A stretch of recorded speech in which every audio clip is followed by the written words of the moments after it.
Hey guys, Shira here, and for today's video I want to go over how I go on about soloing Black Dragon level 70 in auto mode. I know ever since last month's big update, level 75 dragons are sort of in the hot moment right now just due to the fact that A, you can farm more raid coins of course, and that is pretty important this time around with common unique treasures being able to be purchased from the forge, as well as the new NPC hero gifts. But more importantly, the fact that 75 plus dragon raids drop their dragon scrolls now, ranging from rare to ancient I'm pretty sure, while legendary is still locked to hard mode dragon raids. But albeit that, the fact that scrolls are more accessible now to a majority of raiders is a great thing for increasing overall power for their teams. But as far as soloing level 75 black dragons or 75 dragons in general, I don't have optimized gear for it, as well as I think the team comps you need to bring for solo and auto is a little more tight as far as what you can bring compared to what I want to showcase today, and that's going to be my team comp for level 70 black dragon, which I think is a little easier to get to for a lot of raiders, just because my healer and my DPS is very substitutable. You don't have to bring Refi, you don't have to bring Requina, while my essential units for this team comp being Mora, and you can substitute it for Philip, which we'll go on about later, and Claw's not being as essential but highly suggested due to the utility he brings. Luckily everybody gets a free Claws right, so all you have to do is really just T1 him and he's just going to be efficient enough for Black Dragon level 70. So first we're going to be going over the two recommended picks, and that's going to be Claws and Mora. Claws is the highly suggested one just because he does bring a lot of utility with his two skills here. Skill 1 just being a stun of course, but skill 2 being the essential one here. And skill 2 being one of the most powerful moves in the game when you max it out, reduces the target speed by 50%. This is pretty essential if you don't have really high gear for your DPS and healer, just because that 50% attack speed reduction also applies to his breath attacks, his straight line breath and his wide range breath he does in phase 1 and phase 2. And essentially by applying this speed, you're able to give your healer a lot more leeway to fit in heals in between each tick, as well as for your DPS. They're going to be able to attack between each tick to lifesteal more HP back and not die immediately, compared to not having the attack speed debuff on them and just going straight away doing all the damage at once. And secondly, his Guardian Shield, the third skill, this will save your team a lot with the tail swipe. I know that a lot of the moves are magic except for his claw and tail swipe, and during phase 2 with this team comp, positioning will be a little wonky at times and your backliners might be very close to the dragon and that tail swipe will hit them, and with this P depth increase from his skill 3, it's going to be an absolute lifesaver. So for Claws' gear, it's just going to be standard tank stats, you know, HP, magic defense, physical defense, block. For his artifact, I am using the mirror just because I know that the flying breath attack during second phase is always going to be hitting my tank no matter what.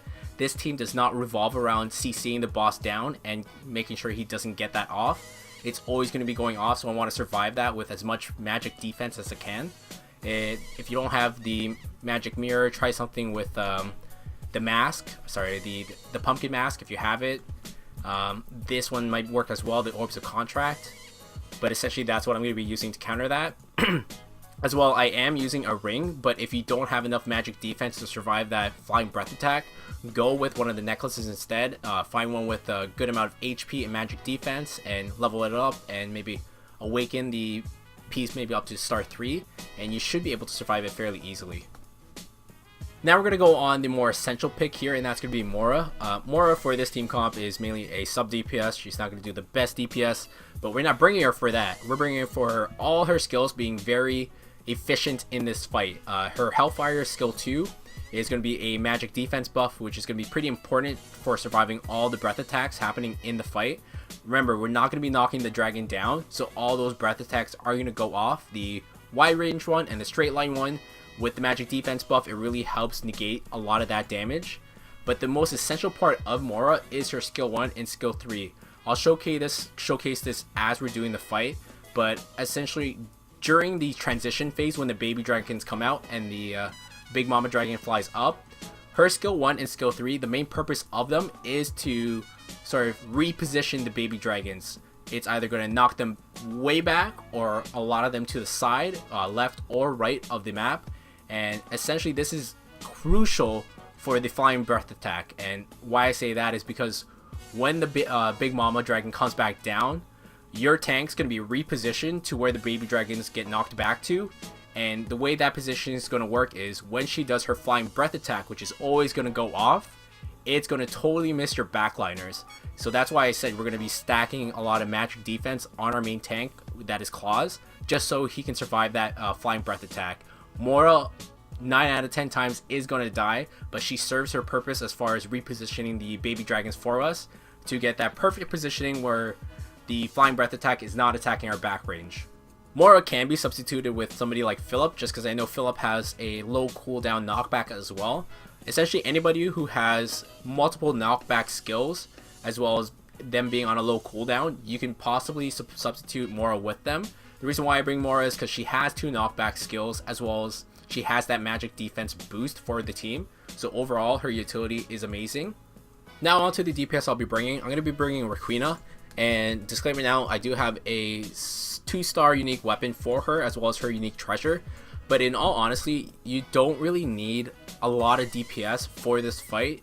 Survivability is going to be the main thing, just because during second phase, you have a lot of leg room on when you need to kill the dragon. Basically, when phase 2 starts, she's going to use her flying breath attack at any point during phase 2. It can happen 10 seconds in. It might not even happen at all. But basically, after the first flying breath attack, you have a 45-second window before she does it again. And essentially, you have 45 seconds after the first breath attack to kill her. Just because after the second breath attack, you're generally going to be dead because you've taken too long. And we'll even showcase that here. I'll put on a T6 ring to show that you actually just don't need that much damage. Even though I do have a 2-star unique weapon. Take it as you will. And as far as my gear goes as well, secondary and main piece is still T6, and I'm still using a T6 orb. As far as what DPS you can bring, any ranged DPS is going to work fine. Do not bring a melee DPS like Theo or Epis, just because keep in mind that the flying breath attack is always going to happen during phase 2. And if you're bringing a melee DPS, they're always in that danger zone to get one-shotted from that flying breath attack. And if that happens, it's either you wipe or that's going to be a 6-minute fight for your tank and healer. And at that point, you might want to just restart it. But essentially, any ranged DPS, just no melee DPS. And lastly, our healer, I'm going to be using Refi. Refi was my go-to healer just because I've had Refi ever since I started playing this game. And essentially why I'm using him is for his 2D spells and his AoE heal. His 2D spells being from his Transcendence perk here, so his heal has a 20% chance to remove a negative effect. And of course his second skill being an AoE D spell plus magic defense increase.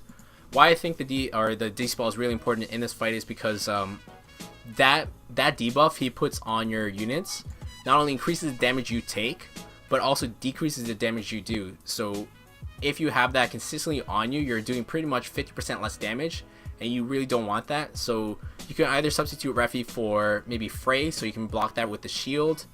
If you bring Kala, that's fine too, because his skill 3 is going to make up for the damage loss. And honestly, I was trying out a T3 Annette earlier, and T3 Annette was pretty amazing at this as well, since she does have a D spell on her second skill. But healers, there's a lot of leeway in what you can bring. I will be fast forwarding in phase 1 just because there's nothing really interesting that happens in phase 1. Essentially, the big meat of this fight is going to be the transition phase, which is basically the most important phase for this team comp, as well as the flying breath attack to showcase how we survive that.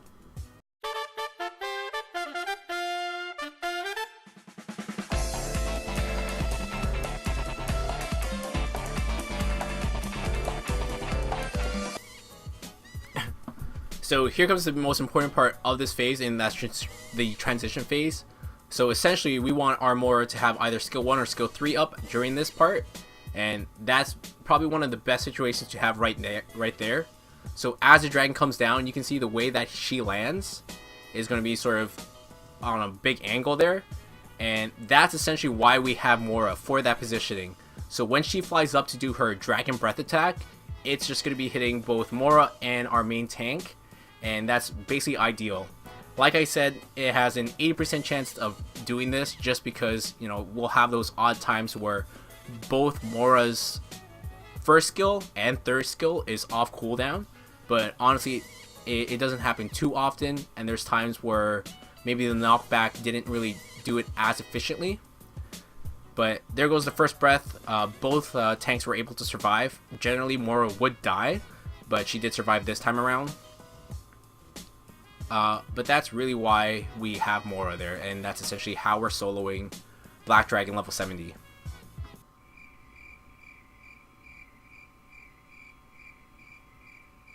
And that's today's video, guys.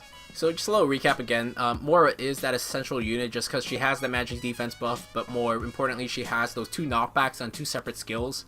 I do feel a little dirty saying essential, just because in a way that means that some people are gated from doing this type of content this way because they don't have a certain hero. But at the same time, the way I justify it is you're doing solo content on a general group activity. But, you know, like I said before, Philip is somebody you might be able to substitute Mora with, and there might be some other heroes out there with a consistent knockback that could substitute for Mora. So if there is someone that comes into mind, shoot them in the comments below, tell me how it goes. And for Claws, highly recommended. He's a free unit.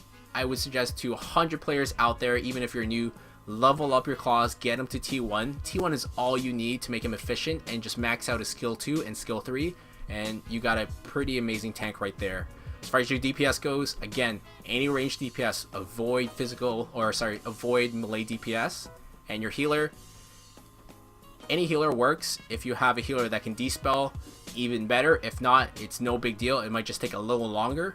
But that's it, guys. Have a good one. Peace.